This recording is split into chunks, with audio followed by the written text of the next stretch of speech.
afternoon, everyone, and welcome to the Watson Institute. Boa tarde, bem-vindo ao Watson Institute. It's really wonderful to have you here. My name is Richard Locke. I'm a professor of political science here at Brown and currently serve as the director of the Watson Institute, which is Brown University's Center for International and Public Affairs. And it's my great pleasure and honor to be able to welcome you all to this wonderful event and to introduce our distinguished speaker, Senator Marina Silva. Her life work fits so squarely in the mission and work of the Institute. This Institute's work, its research work, its teaching work, its public engagement work is all aimed at trying to promote a just and peaceful world. Marina's life work is all based on trying to promote a just and peaceful and sustainable world. And it's really wonderful to have you here with us today. Let me just say a few words about Senator Silva and then turn it over to her. She'll be speaking from not this platform, but over there. So Marina Silva has been in public life for more or less 30 years and has served as a senator, as an environment minister, and twice as a presidential candidate, most recently this past fall. And the work that she's done on issues of human rights, of environmental protection, on sustainability, on rethinking models of economic development in the Amazon, in Brazil, but actually throughout the world, has led to worldwide recognition. She has won numerous awards, including the Doctor Honoris Causa from the Chinese Academy of Forestry in 2005. In 2007, she won the United Nations Champions of the Earth Award, the Worldwide Federation's Duke of Edinburgh Conservation Medal in 2007. In 2009, the Sophie Prize for her battle to conserve the Amazon forest, and many other awards as well. I'm not getting them all, but I know that even just recently at Harvard Law School, she was awarded a very prestigious award, and I think she's also being celebrated in New York next week. In addition to her work in Brazil on issues of environment, human rights, and sustainability, Senator Silva is also a member of the UN's Millennium Development Goals Advisory Group. And in that role, those of you who might remember, in 2012, she actually was one of the flag bearers in the Summer Olympic Games in London.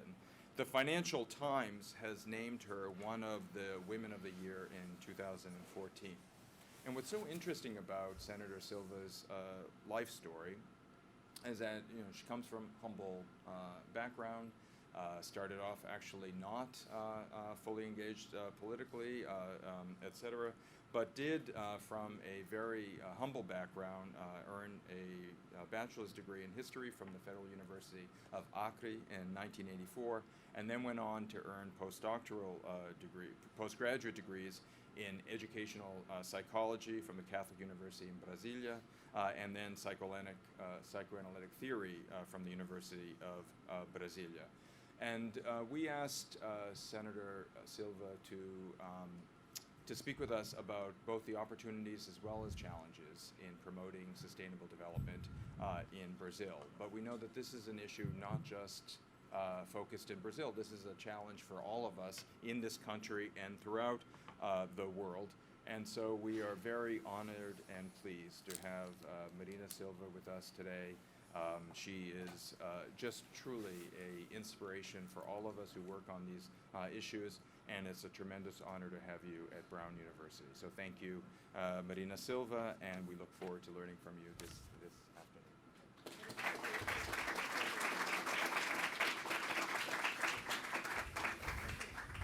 For those of you who, I think many people in this room can follow along in Portuguese, the speech will be in Portuguese, but if not, there's simultaneous translation.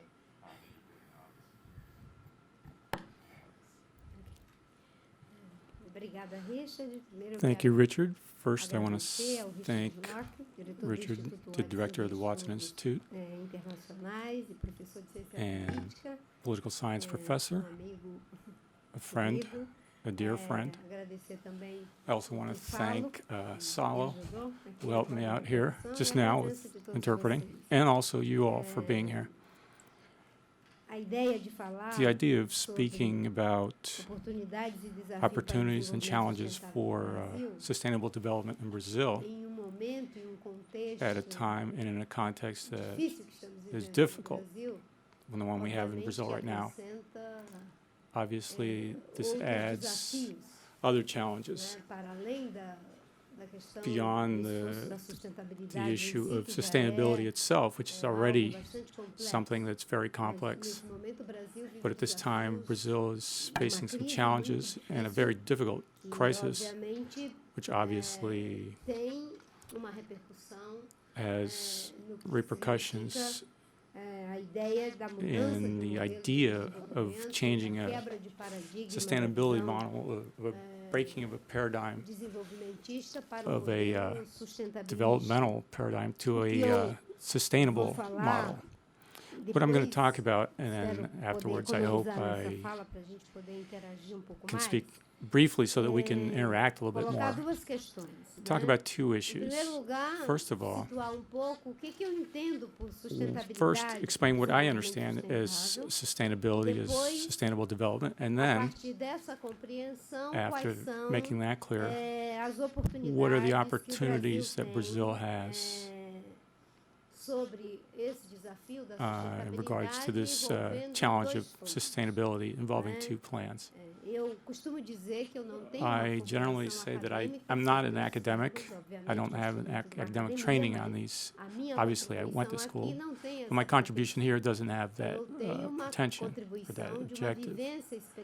I have my life experience, civil life, as Richard said, more than 30 years advocating for change, social and environmental change.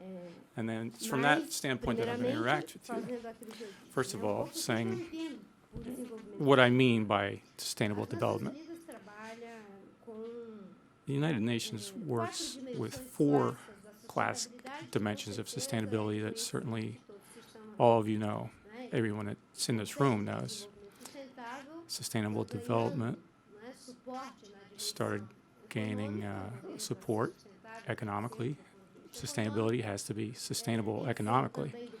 It also has to be sustainable socially, environmentally, and then the debate evolved, a very complex debate, also from the cultural perspective. So these 4 dimensions are a consensus in terms of sustainable development. Sustainability involves environmental, economic, social, and cultural sustainability.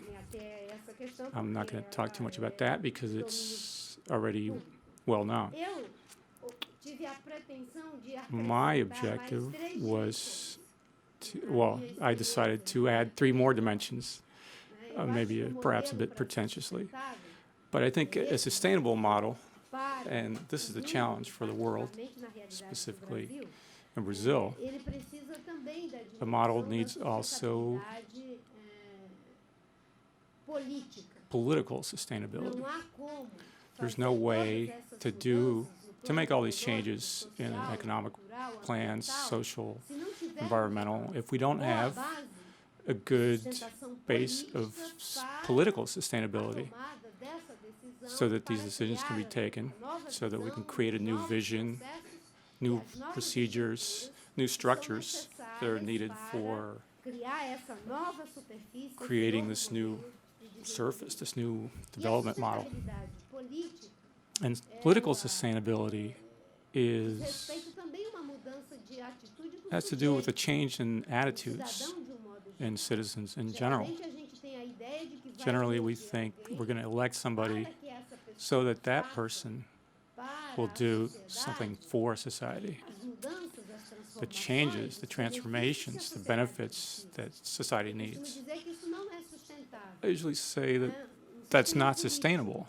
A political system where the state, the political agents do things for the people, for the citizens, for the businessmen, women, elderly, children, that's not sustainable. That's an illusory model. Obviously, that's going to fail. it's destined to fail because political sustainability needs a proactive attitude in citizens that are responsible for their decisions, that they don't outsource those decisions to some savior or some messiah who's going to do everything to make the world marvelous. Whoever puts themselves in that position is creating an illusion, is fooling themselves. And if you think somebody's going to do that for you, if they think they can do that, they're trying to fool you. So that's not sustainable politically. I could cite some examples of political sustainability very quickly here. I was environmental minister for 5.5 years. During that time, we conceived a plan to combat deforestation in the Amazon that combated 80% of deforestation in the last 10 years. To get to that, the only way you could do that was through command and control actions. Salo, in fact, helped me when he was a student still. I think he was getting a doctorate here at Brown. He went to Brazil and helped us there a bit, even some equations that we had to work out at the ministry. But to get to the result that we did, we needed to arrest 725 people involved with crimes,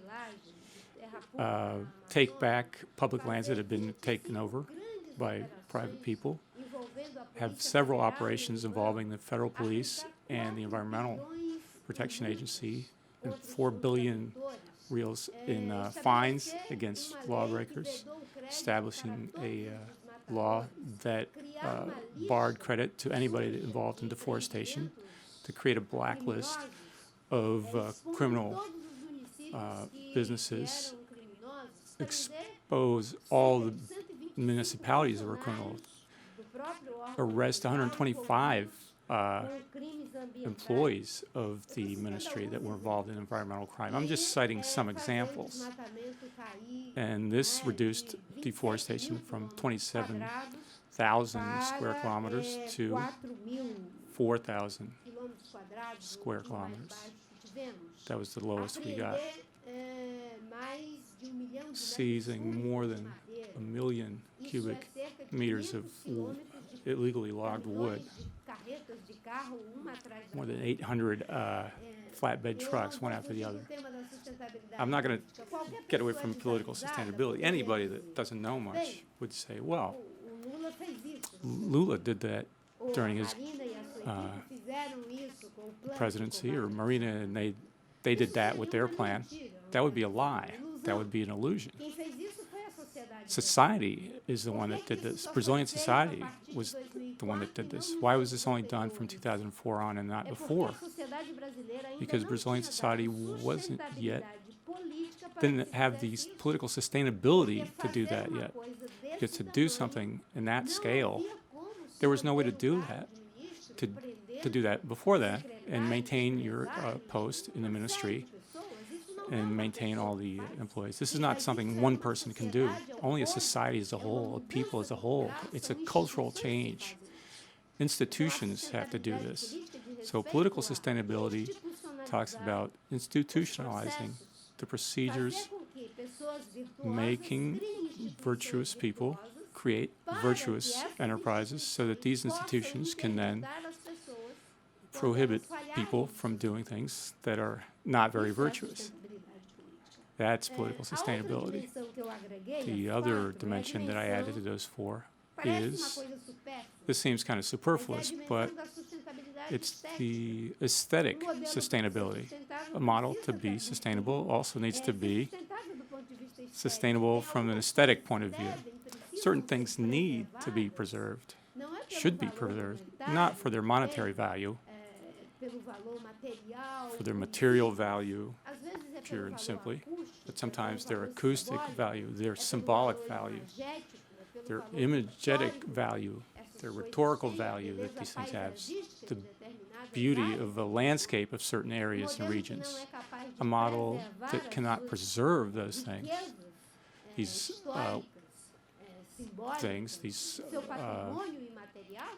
immaterial sort of wealth, is also not sustainable. And another dimension that I also added, and I cite the example very quickly, otherwise I don't want to talk too long about this, but the Sugarloaf Mountain, which is a very famous hill in Rio de Janeiro, is part of the whole world's cultural patrimony. Somebody suggested during the World Cup making gravel out of the Sugarloaf Mountain for construction. Brazilians weren't going to allow that. If we did allow that, humanity wouldn't allow that. That's a dimension of this ethical and aesthetic sustainability. There are several examples of things that happen. Sometimes there's a place that somebody would like to build a big building on with a lot of offices, but that little place has something to do with when that city was founded, the founding of that city. So you don't want to do that, even if you could get some immediate profit out of it. That's when aesthetic sustainability has to do with values that are musical, aesthetic, historical, of certain issues. The other dimension, the last one that I added in my concept, is ethical sustainability. That, to me, is at the basis of all of the others. A sustainable model needs to be sustainable not just economically, socially, culturally, or politically and aesthetically. It needs to be sustainable ethically. That's at the root. A good part of the problems we have to solve in the other dimensions of sustainability are not technical problems. They're ethical problems. We have technical solutions for most of the problems already. I'll give you an example. In Brazil, we still have about 11 million people that are illiterate. That's not a technical problem. We have great educators, great Brazilian educators, in fact, including Paulo Freire, who have already given us the pedagogy, the technical know-how to make these people literate. But we still have 11 million people. We can create the most sophisticated institutions in the world, but still there are people living with no houses. This is not a technical problem. This is an ethical problem. And a model to be sustainable needs a very strong component of ethical sustainability. So mobilize everything that we have to be able to take decisions based on these values. Thinking in this way, thinking about sustainable development, I'm interacting with the idea of a sustainabilist culture. People insist in Brazil a lot, Marina, you're leftist, you're centrist, you're from above, below. What are you?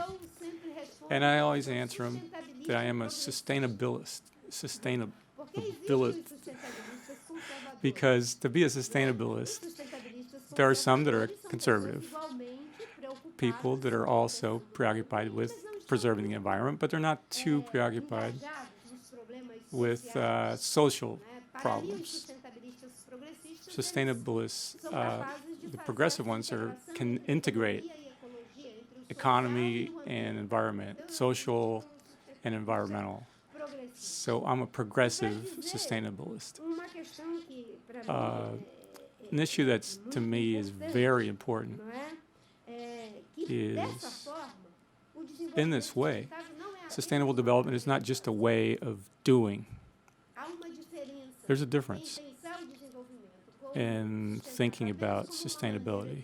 If you think about it just as a way of doing things, in a, protecting your resources, paying attention to the planet's capabilities, stop generating energy in a predatory way, food in a predatory way, habitation, all kinds of things. It's that too, but it can't just be that. If it's only a way of doing in a different way, within the limits of the planet, maybe we won't be able to meet this challenge on a planetary level as we need to. To me, sustainability is not a way of doing per se. It's a way of being. It's a worldview, an ideal for life to be pursued in the present, considering the past, and thinking, obviously, about the future. For many people, sustainability for a long time was almost an ornament, a figurehead on the bow of the canoe, or the yacht, or the ship for the better off. All I can get is a canoe on the bow of the canoe. Because otherwise, like a figurehead on the bow of the canoe. But sustainability can't just be a figurehead on the bow of the ship.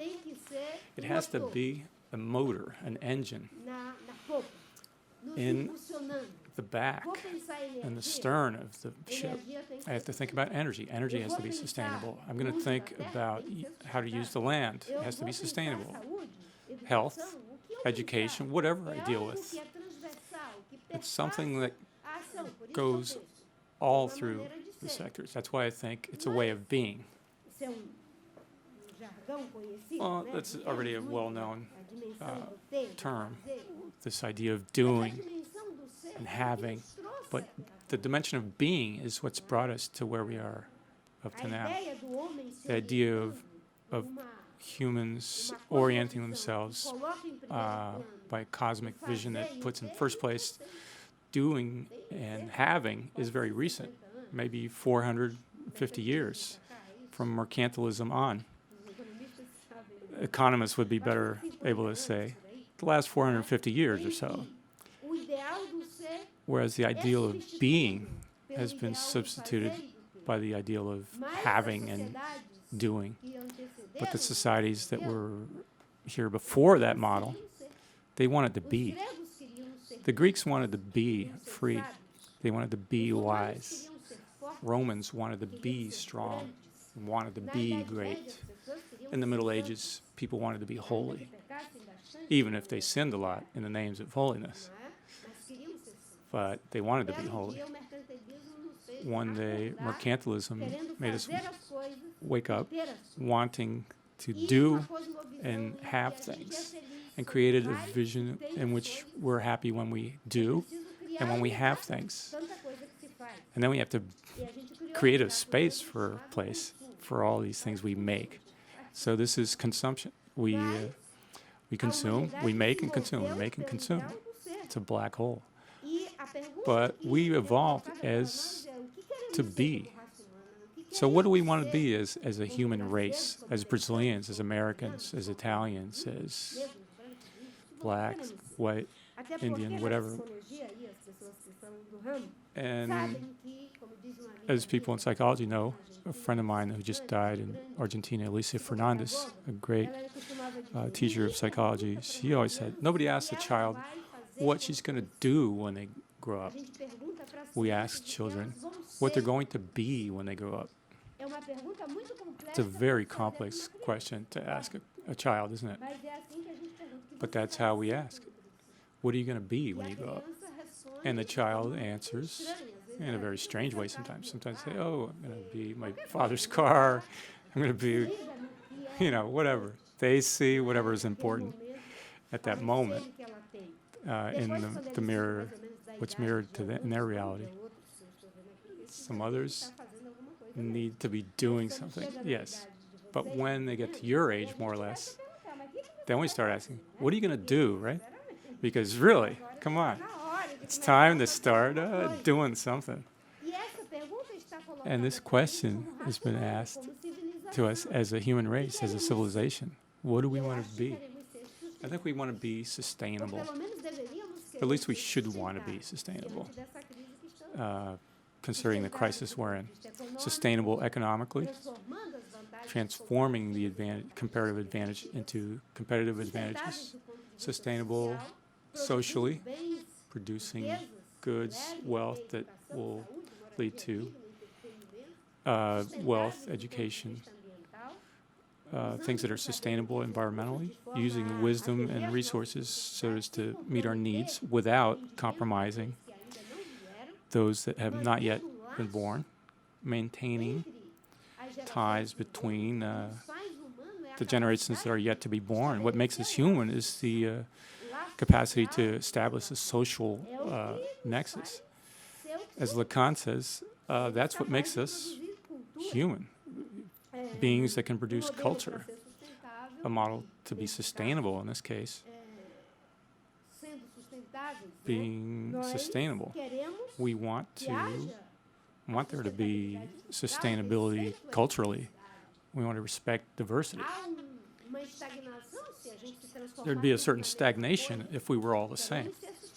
We want to be sustainable culturally.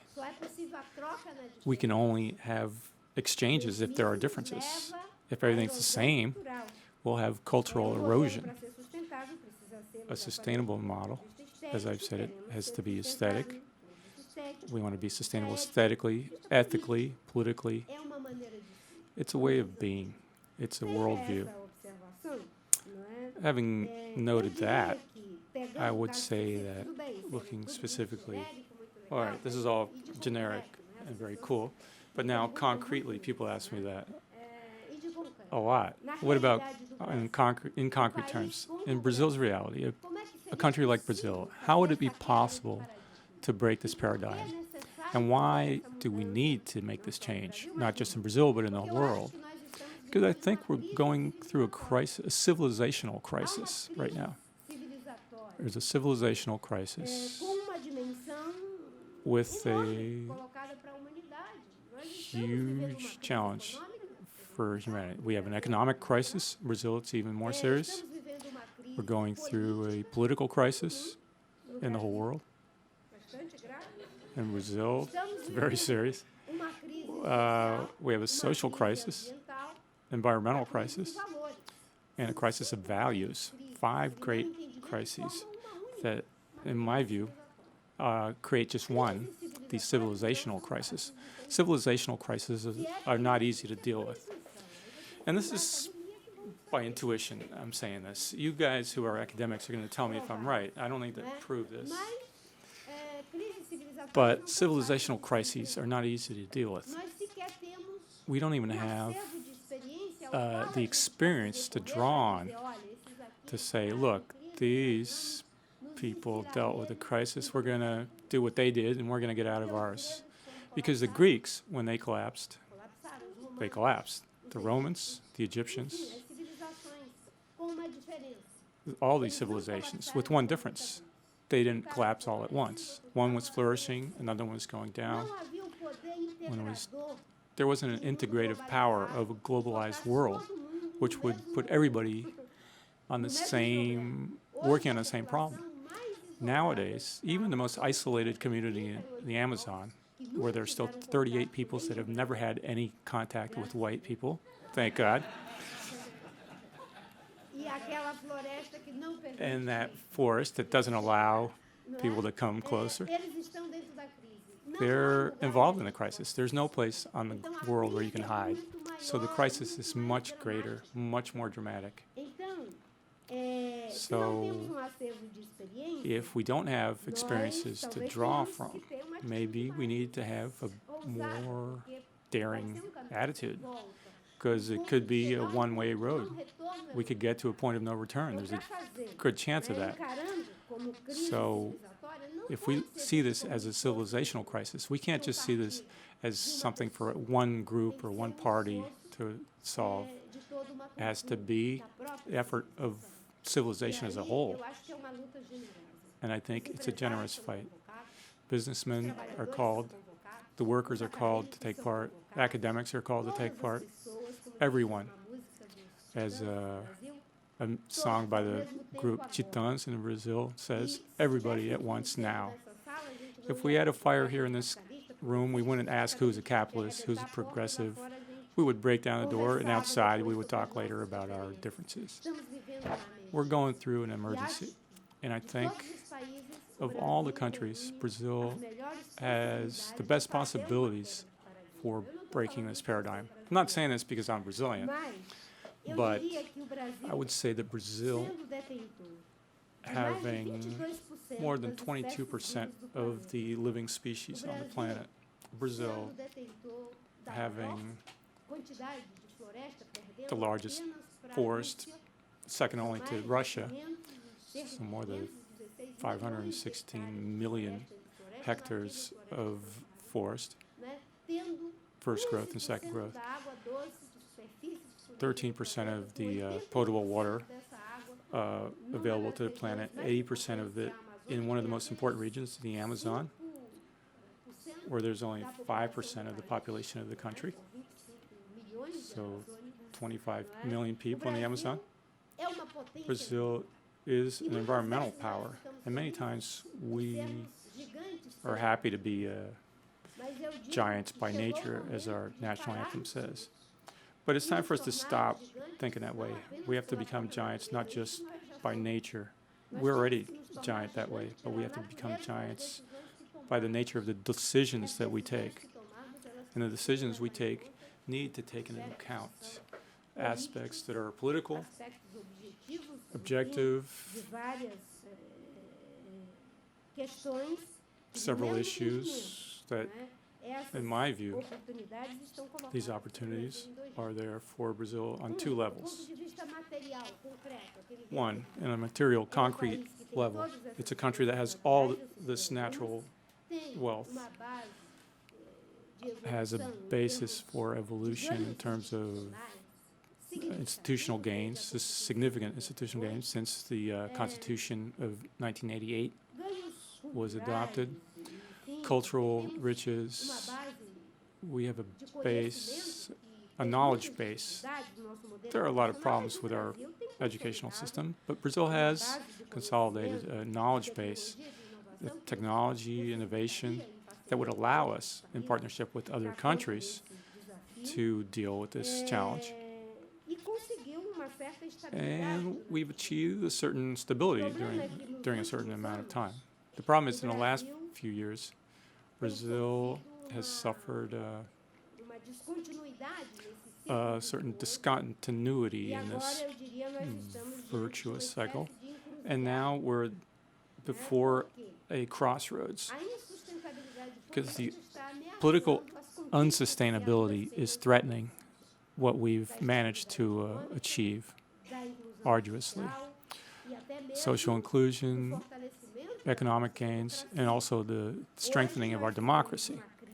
Today we're going through a crisis, a very serious crisis, where when we put together the economical and political crisis and a certain social instability, some movements that since 2013 are occurring in society, this creates a lot of difficulty for this great challenge that this environmental power, a giant by its own very nature, to turn into an environmental power by the nature of the decisions that we take to be a low carbon emissions country, with the potential we have of generating clean energy, safe energy, that we can increase agricultural productivity using technology. We have a potential for having an industry that would put this issue of being a low carbon emissions economy as part of an equation for its investments, and several other examples. All this has been made much more difficult. Difficulties, I would say, I always say this, have to do with the nature of the objective problems, economic problems globally, but especially they're principally political problems. Problems in political development are what caused the situation we're in. It was because of problems politically, popularity that wasn't recognized. In 2008, the magnitude of the 2008 crisis was not recognized. Everybody else was dealing with that, and Brazil is underestimating it. Now, as the rest of the world is getting out of the crisis, we're starting to deal with it. It has to do with this sort of short-term approach to problems. We give up the decades of development for short-term gains. short-term economic and political gains. And beyond that idea of political problems, we also have a very serious corruption problem that has to be dealt with, not just from the point of view of a moral standpoint, but with effective measures so that you may punish and inhibit what's happening and create preventive measures so it doesn't happen again. Creating preventive measures when combating corruption involves not just taking the easy way, saying that the problem is personal or of a certain government or a certain political party, and I'm somebody that has a different opinion about it. If I say that corruption stems from Lula, Dilma, Collor, Sarney, I'm not going to be looking at the problem of corruption itself. We have to own the problem as our own and take structural measures to deal with it, because corruption is institutionalized today. If it's institutionalized, it has to be, let's say, this process has to be reversed. Sporadic corruption that occurs here and there, doesn't matter what government's in power, but when it becomes persistent, when it's intermittent, it's one thing, it's corruption. But when it's persistent, it's institutionalized, and then we need preventive measures. And this we can do by owning the problem. If we say it's stillness problem, it's going to continue. If we own it, there's a chance of dealing with it. Because when slavery was just a problem for slave owners, it persisted. When the military dictatorship was a problem just for the dictators, it persisted. When economic inequality was only an economic problem, it persisted. When it turned into a problem for everybody, academics, lawyers, businessmen, everybody, we were able to get good results. So that we can have a good foundation for these changes in models, we need to try to achieve what we need for that base. So that I can now move on to our interaction. I think the potential we have, there's several strong points, and then some intangibles. I would say create new ideals, new values, new identificational values and ideals. Each generation, each historical period has an ideal that it identifies itself with. Many times people say I'm a dreamer, that this doesn't go anywhere. But every time I come to the United States, I think, here people have a certain level of pragmatism. You know, they created this great power. But nobody stops to think, hey, this power was developed not on top of something concrete. It was on top of a dream. It was based on a dream, the development of this country. Somebody that left another country and went somewhere else thinking it was possible to create a paradise, to create a new civilization somewhere else. If we have the ideals that we can identify with, we can remove obstacles. If we don't, the mountains cannot be moved very easily. It becomes hard to even climb them. So I think the ideal of sustainability, to me, in Brazil, in all these dimensions, should be something to be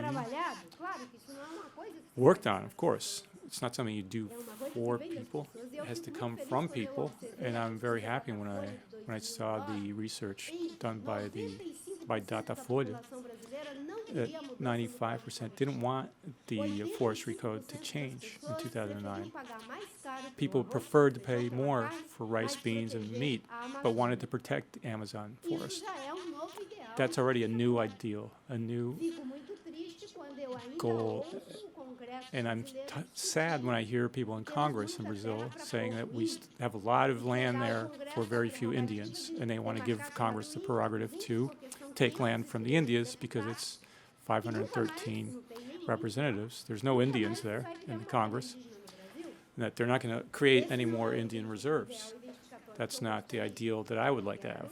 That's not. I want us to have an ideal of sustainability and the possibility of resignifying the predatory experience that brought us to where we are as humans. We didn't know. We didn't have any other model. But When we deny the past, we're fated to go nowhere. When we recognize that past, we have a legacy of good and bad things, because many good things were done too. We can re-signify that experience. And to re-signify that, re-signifying is different from denying. I think in Brazil we can re-signify the predatory experience, the developmental experience that eliminated 1 million Indians in each century. There were 5 million native Brazilians. Today there are 800,000. 1 million were eliminated each century. We can re-signify that experience. We treated the forest as if it was something backward. It's one of our greatest riches. We can re-signify that experience. And we can re-signify the experience of what is well-being, what is prosperity. And humanity is going to need that because there are limits to having. There is no limit to being. There are no limits to being the best soccer player, the best artist. There's no limits to being. There are limits to having. And maybe when we go back to the ideal of being, I hope that in Brazil's reality, we may start thinking of a new state, that will mobilize the best efforts to deal with this agenda that can transform the comparative advantages we have into competitive advantages, with all the values of sustainable development that I mentioned before. From my point of view, historically, I'm not talking about elections. Yeah, we're losing an opportunity here. I always thought we were going to change. Unfortunately, I think we are being changed right now by circumstances, political, economic, social. And humanity and the planet perhaps may need to, maybe before the necessity of being changed, given the severe environmental crisis we're in. And in 2015 in France, that will be the decisive moment where the objectives for sustainable development will not have any more reason to be delayed. Those of Russia, the United States, China, wherever it may be. Sustainability is not a way of doing, it's a way of being. To re-signify this experience, as Sartre said, we are not the result and the product of what the past did with us. We are the result and the product of what we do with the past. To make something good out of that predatory past is what makes me here in the 21st century, in the middle of this crisis in Brazil, have a lot of hope. Because I'm not an optimist nor a pessimist. I'm persistent. And I think these efforts to change Brazil and the world are going to demand a lot of signification, a lot of persistence. If I have an objective, I can scale and move the mountains. Otherwise, they will be very hard to deal with and very heavy.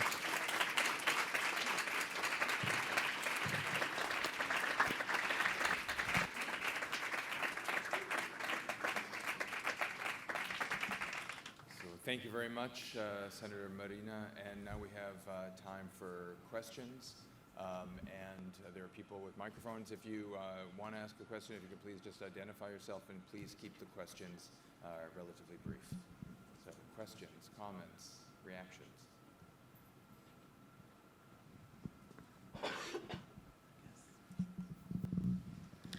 Yes.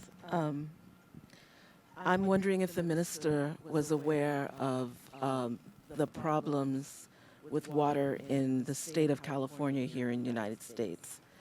And specifically, I'm thinking of 2 communities in California that were settled by African Americans who, through considerable hard work, fighting discrimination, were able to set up 2 areas one called Allenstown, and the other one Fairmead. And even getting 40 acres and a mule, which was promised after the Emancipation Proclamation, but not kept. That promise was not kept. But one of these families in California was able to acquire this land. And now they have no water. They don't have water for drinking. They don't have water for bathing. And I just wondered, what you would think about that. I mean, it's kind of amazing in the United States that, this is happening. Thank you. Why don't we collect a series of questions and then we can do back and forth. I saw a question over here.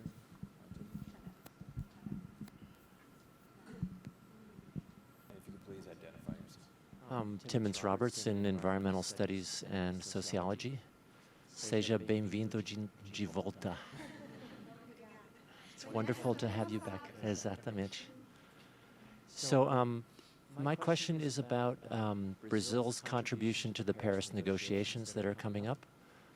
If you can tell us, really Brazil has a very important role right now as different countries have come in with different pledges. They're not called pledges, they're called INDCs, Intended Nationally Determined Contributions. In the baggy language of the United Nations.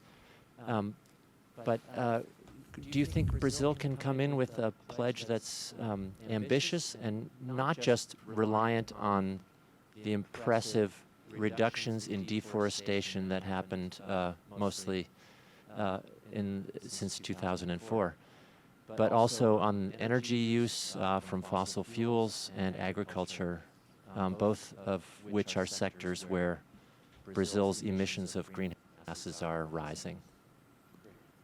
Why don't we take maybe one more question? Posso falar em português? Não, and follow up to your question. Qual o significado da demissão What's the significance of Minister Mangabeira Unger being fired, the participation in of the ecological program in Brazil this year? Let's give Senator Marina a chance to respond.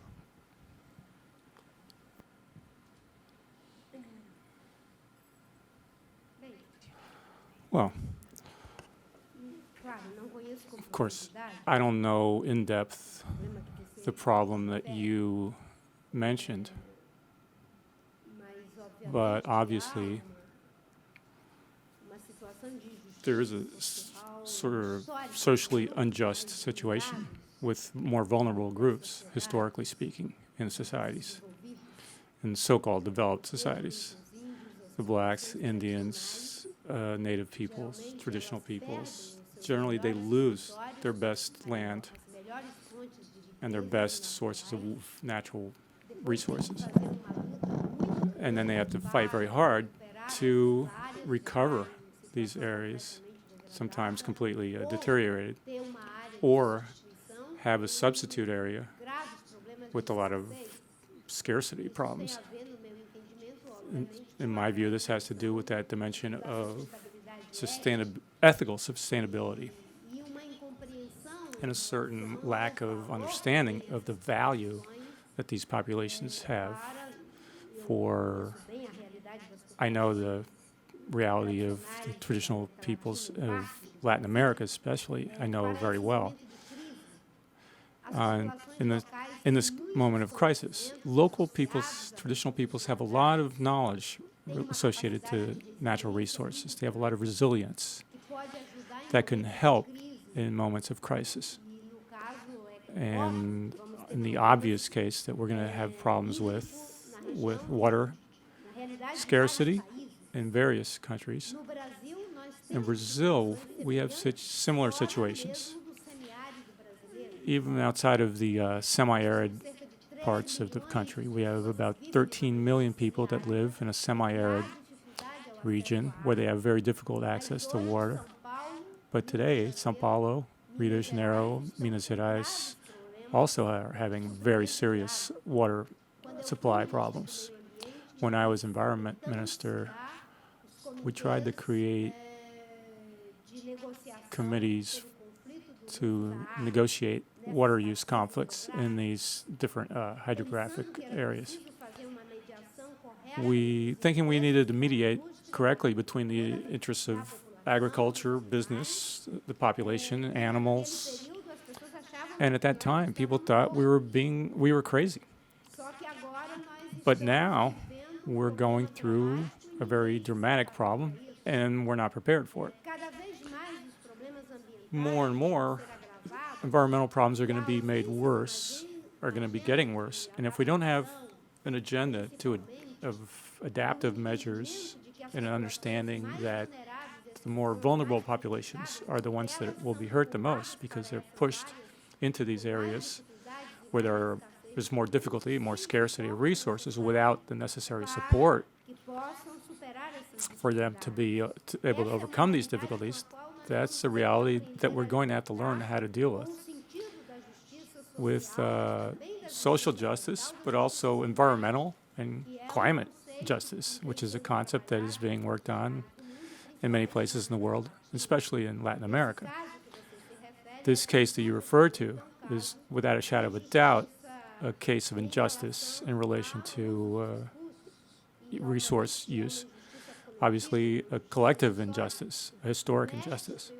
In Mexico, I know of a population of indigenous people that for a long time lived in an area, a desert area,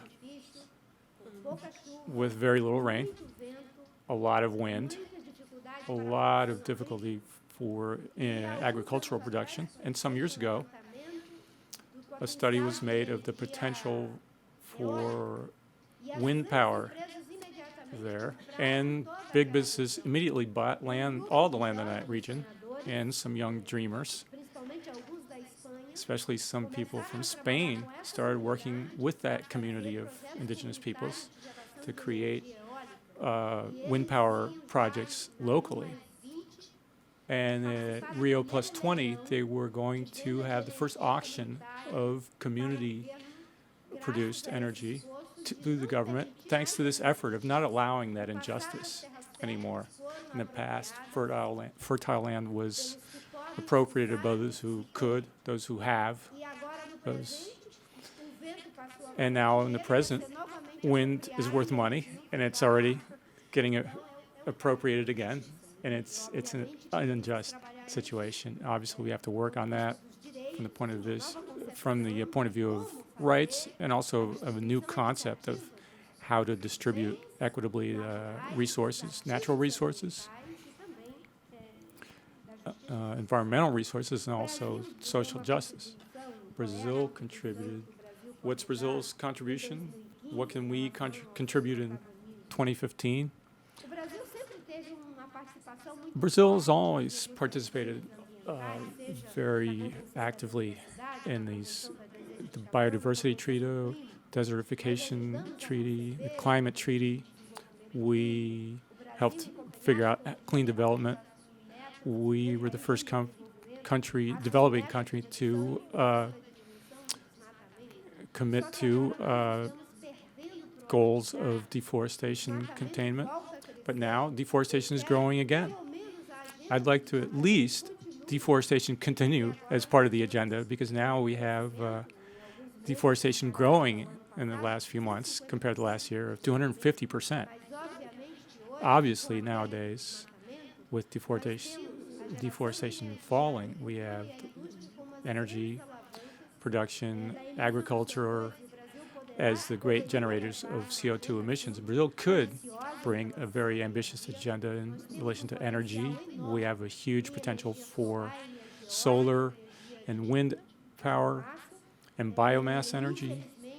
Unfortunately, the investment in that is very much less than what we could be doing, and we're betting only on hydroelectric power, which is very important, of course, but when we have low capacity in our reservoirs, we have trouble generating a supply of electricity, and that creates a lot of problems and we lose a lot of money doing that. We could have a new way of producing energy, clean energy from diversified sources and a new distribution network that could fit Brazil's reality. We could keep working on deforestation, but industry and agribusiness, which is a great CO2 emitter and methane emitter, we could have goals for reduction. All the countries are going to have to present their goals, and Brazil still hasn't done that. Mexico has already done that. Several countries have already done that. The EU has done that. Brazil is not yet. I think we're going to have to mobilize society to perhaps have a more proactive performance as we did in 2009, whereas various businesses got involved, and only after the private sector got involved did the government come in with goals for reduction. And Minister Mangabeira's the decision that really, from my point of view, he did not understand this agenda, this sustainable development agenda. He had a hard time understanding it. First time that he participated in President Lula's government, the combat of deforestation, the sustainable development program that he was administrating in the Amazon did not move forward 1 millimeter. We had to bring in an executive order that then took back a huge area that was illegally occupied. And I've seen a recent criticism in an interview where he says that our development problems, along with others, have to do with environmental legislation. Our problems are not environmental. Obviously, I try to be polite. And so I would say he has difficulty with this agenda. Okay, obrigado. Other questions, comments? There's one here in front.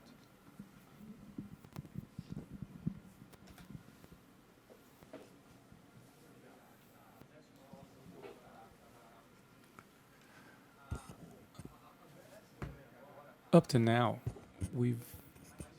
from the point of view, we've been talking about philosophy, about sustainability. What do you kind of public policies or structural changes will be necessary to guarantee a sustainable future for Brazil? Other questions? Hi, Camila Bustos, international relations student in environmental studies. I'm curious if you could talk a little bit more about cities and the role of cities in the context of climate change, in the context of social inequity, and what role. I mean, we know that, again, our region is the most urbanized region. 80% of people in Latin America live in cities. And so if you could speak to the role of that in facing challenges. Thank you. Other questions, comments? There's one right here, John, right next to you. Thank you very much, Marina, for coming. I had a question. Introduce yourself. I'm Ben. I'm a senior international relations student. I really liked your concept of sustainability as being. It's a great way to think about sustainability. I also do think that there are lots of technologies and solutions for doing today that sometimes have or could have a hierarchy of impact. And I was curious to see what you think are some of the most important things that can help address the very complicated problems of sustainability today. Great. Do we have one more question? Yeah. Chamo-me José e disse que o Brasil My name is Jose, é and they say Brazil tem uma potencialidade has a potential, económica economic e potential, and há muitas pessoas que a não lot of people don't aproveitam dessa take advantage of potencialidade. that Pensa potential. que é um problema It's a político political ou a problem. maneira como as Do pessoas you think it's a encaram a political problem vida or the way that people e face life? se é preciso mudar as mentalidades Do you think people need to para que change possam their aproveitar mentalities so that das they can take advantage potencialidades of que o Brasil tem e pode Brazil's oferecer. potential? Vamos voltar para...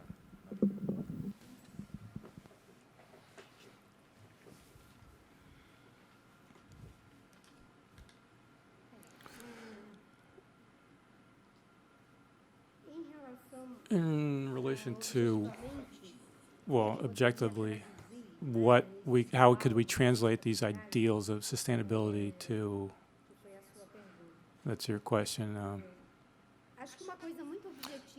I think something very objective is to reflect on the priorities when it comes time to making a public budget. When I was environment minister, we established 4 directives for environmental policy, that it should be oriented by the strengthening of the national environmental system for the actions of command and control of the state, that it should be oriented by towards the combat to against illegal practice, that it should be wide-ranging, and that it should prioritize sustainable development.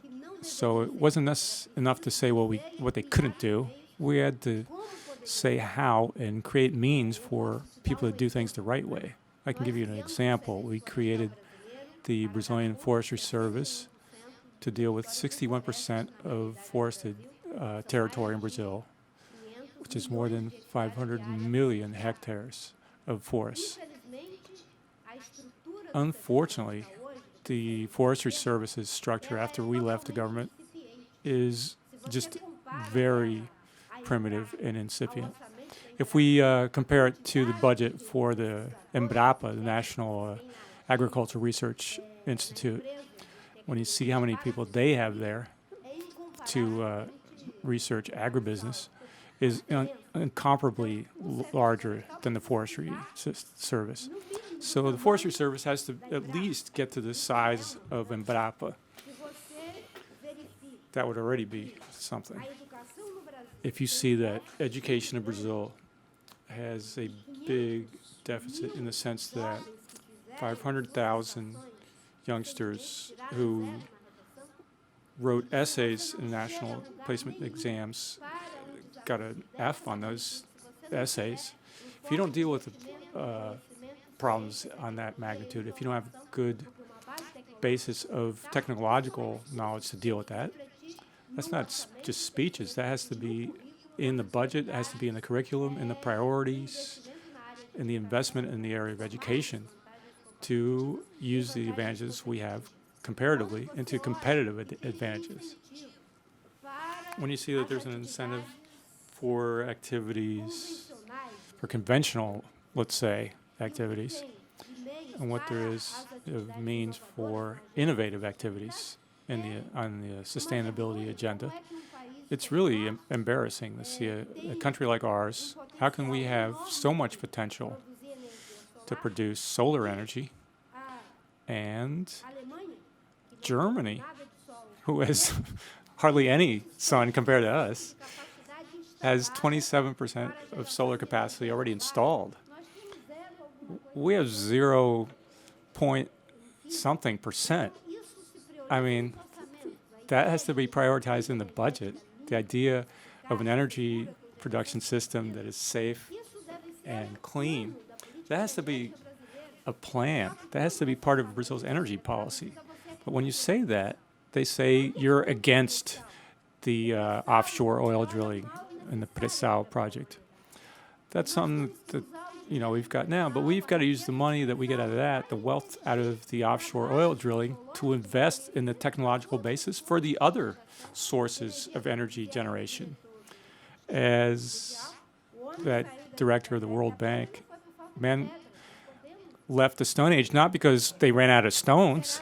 We can't wait to leave the petroleum age when we run out of petroleum. We have to create new technologies now. So, technology, innovation, something that's kind of silly, but the system of bidding to get the taxation in Brazil is a problem. The Brazilian government can't buy certified wood because the law says it has to be cheaper. Obviously, it has to be, it's going to be more expensive to have sustainable wood. So government purchasing has to be the cheapest possible, and they end up not being able to buy sustainable wood. And if we say instead, okay, we have to have sustainability principles being a priority in government purchasing, that would already create something that would improve the production of sustainable resources. I think Brazilian legislation needs to implement effectively, is to support effective implementation. Also, in the legal aspect, for example, people don't follow the law thinking they'll be able to pressure the government to change the law, as has been happening in the last few years. This is a bad thing.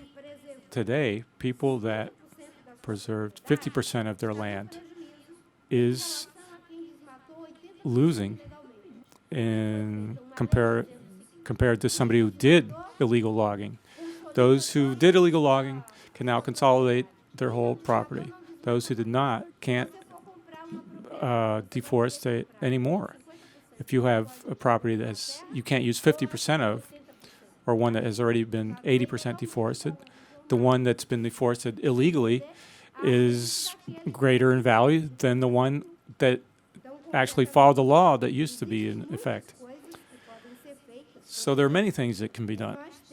We have a huge amount of occupied lands where people are producing 1 head of cattle per hectare of land. If we use the technology we already have at our command, we can have 2 heads of cattle and still have 17 million more hectares into other uses, to grow soybeans or sugarcane, for example. So these are all measures that seem so obvious, but unfortunately are not being carried out. Cities, okay.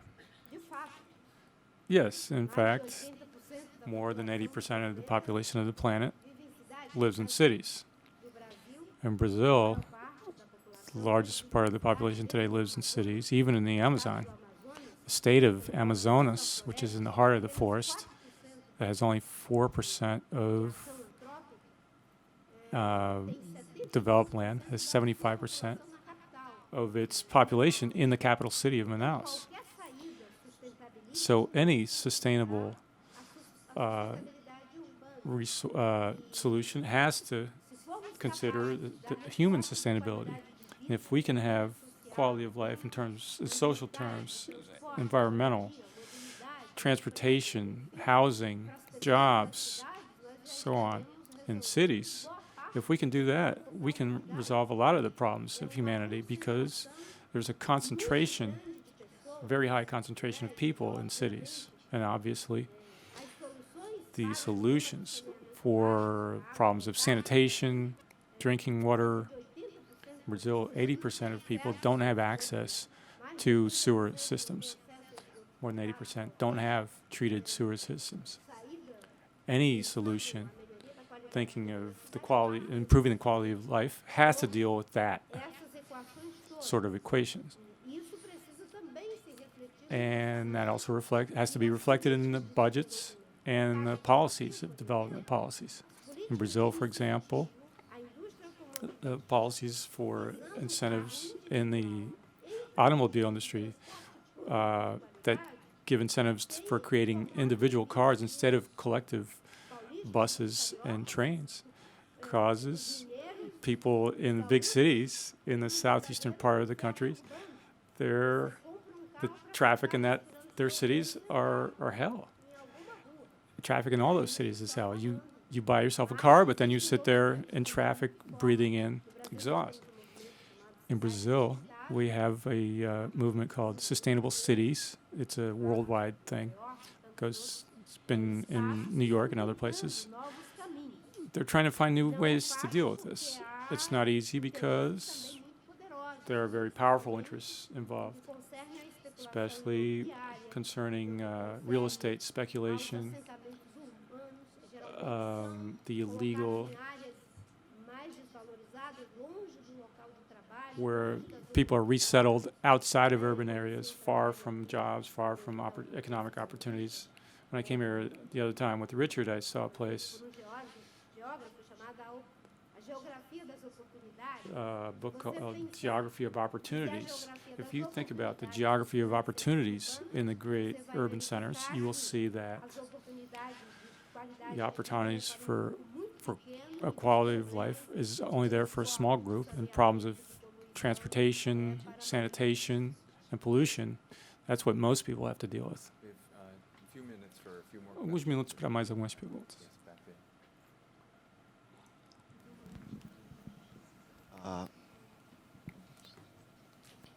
Boa tarde, meu nome é Isaac, eu sou aluno do terceiro ano My de name is Economia aqui em Brown. Isaac. I'm E a minha pergunta é studying sobre o papel economics here in Brown. da sustentabilidade My question is about nas sustainability campanhas and its políticas role e in na hora political de campaigns fazer eleições. and Você during vê a elections. sustentabilidade como o Do you carro-chefe, see como a bandeira que sustainability deve as ser the levantada sort realmente of flag that needs to candidato, be ou carried a by a sustentabilidade como candidate? algo que tem que permear Or o plano sustainability político is de um something that has to candidato permeate em the todas as whole áreas. political viável, plan of a candidate? Is em it termos viable de representatividade, in de terms of representation gathering votos no geral, ter to sustentabilidade gather como votes, carro-chefe ou não? to have sustainability as your primary issue or not?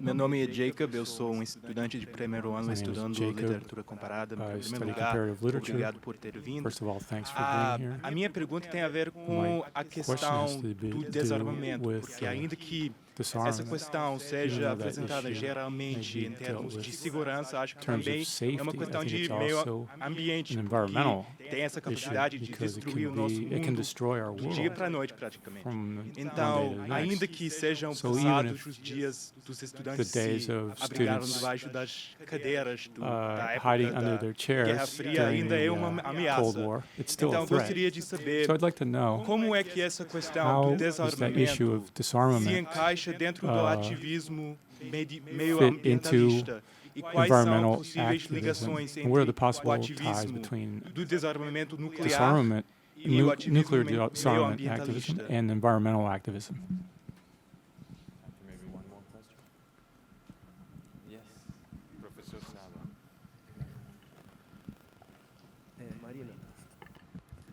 Marina, the presidential campaign last year was a roller coaster. I imagine that nobody that went through that process would come out of it without suffering some serious, deep changes. I'm going to start crying. And just an open-ended question here. What did you learn from that? What did you learn from that experience that year? Vamos voltar para a senadora. Well, I had forgotten your question. You're from Portugal? I'm from Cape Verde. In Brazil, I think it's both. It has to do with politics, has to do with changing the mentality. I think that changing the mentality, that's coming faster than the political change, unfortunately. Those who are in the political hegemony are very, very far behind society as a whole. Especially so because the states should be the one that's moving the changes. And in this case, the state is being used to slow down the changes and even to take them back. But the fact that there is already a society that was able to give 20 million votes to somebody that's identified with social environmental change already gives you an idea of how important that issue is in Brazil. The other candidates also receives a lot of votes from people who are worried about the environment. The candidates from the PT and PSTB. So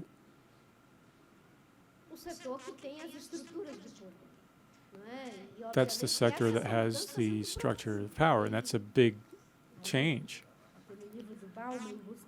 Ballmer's book, Looking for Politics. We have the freedom today to do what we want, except the freedom to change what in fact is important to change.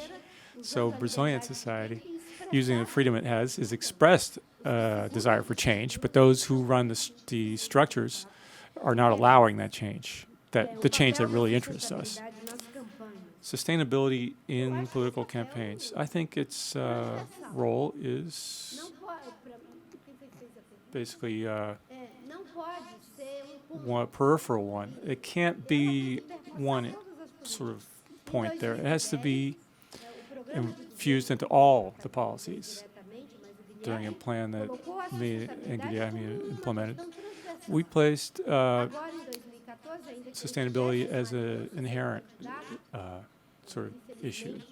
Now, I had an alliance with a candidate who unfortunately died in a horrible accident, and I kept going as a presidential candidate. Sustainability entered as something permeated the whole structure of our platform. I think it's has to be something permeates the whole platform. It has to be legitimized so that once you get elected, you can implement those changes. One of the good part of the problems I had was because I had a platform that was clear. It made clear what our choices were going to be in relation to a lot of issues. The other candidates did not have a clear platform. President Dilma did not present a clear platform, and ISU only presented it in the last week of the first stage of the elections. And the whole procedure was to criticize anybody that had a concrete platform or a program for development. That's why, once they win, they can do whatever they want, because they won, they wrote a blank check, and a country with 200 million people, seventh largest economy in the world, somebody can win an election there without presenting a clear platform, just doing marketing, propaganda. So it has to be permeate the entire program.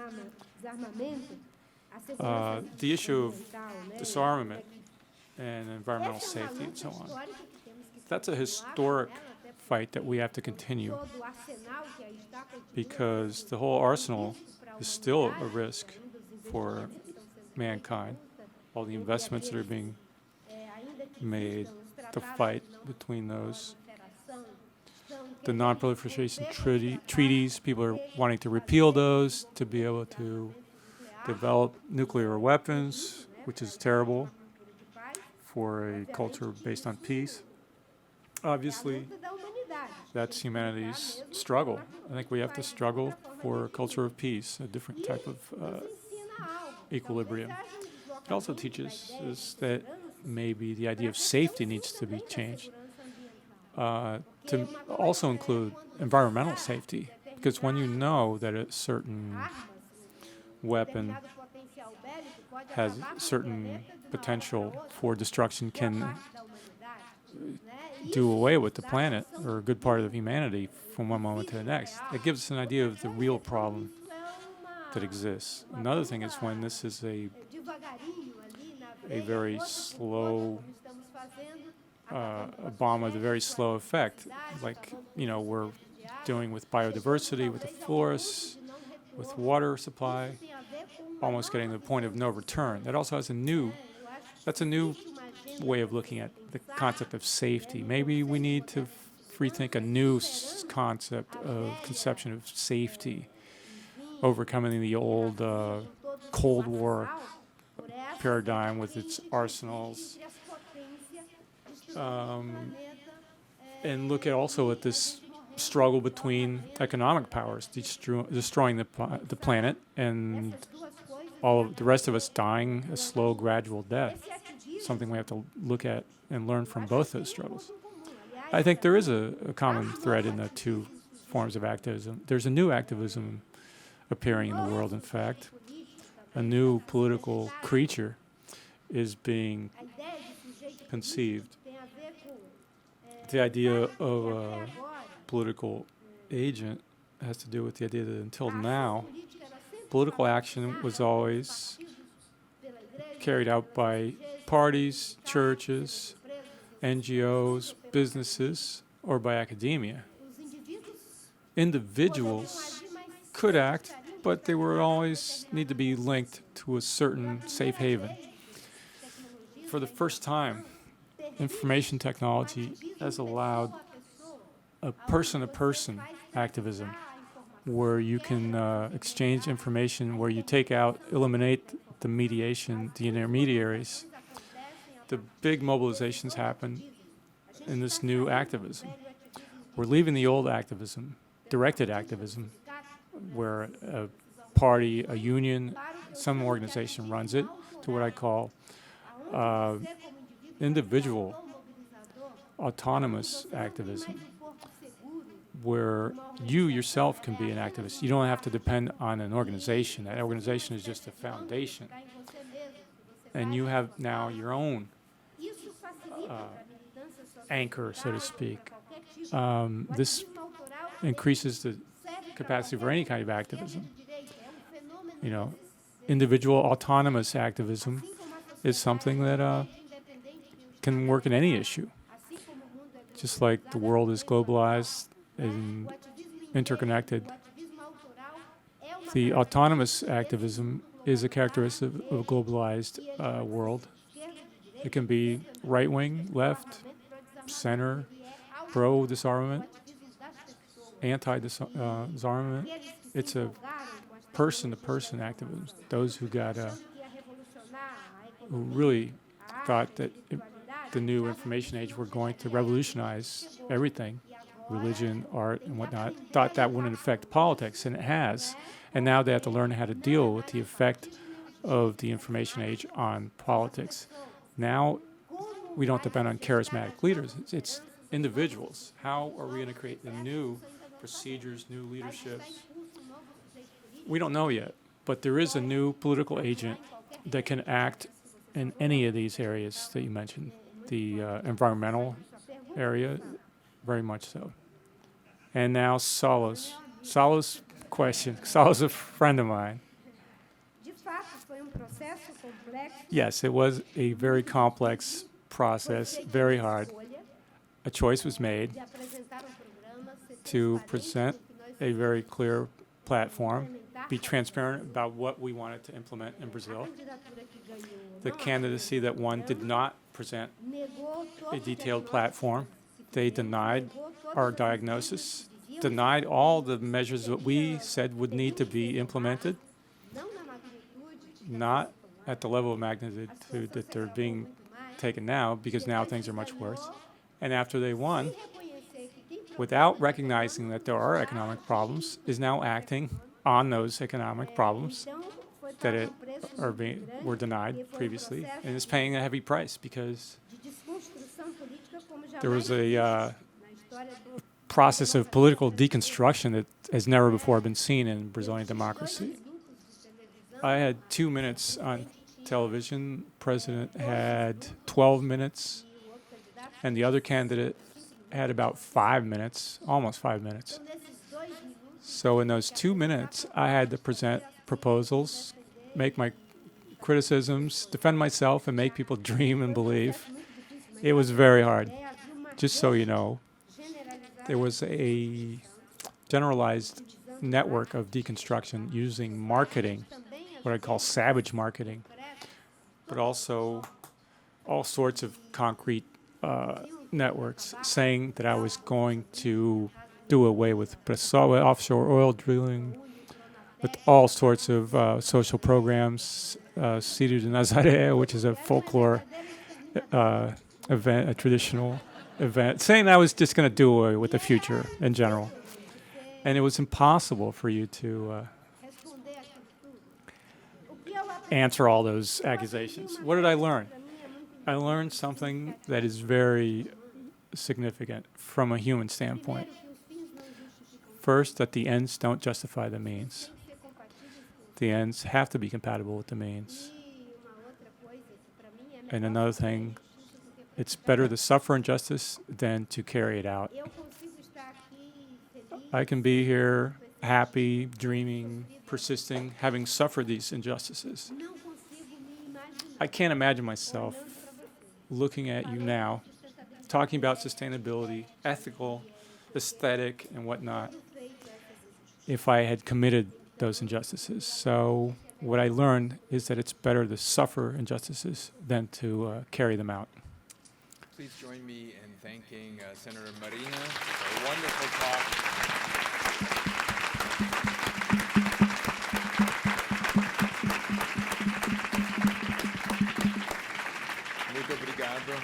Muito obrigado, Senadora Marina. There's a reception outside, and we can continue this conversation in a more informal setting. So thank you all for being here, and thank you again, Salo, for your help, and Marina for a wonderful palestra e debate. Foi ótimo.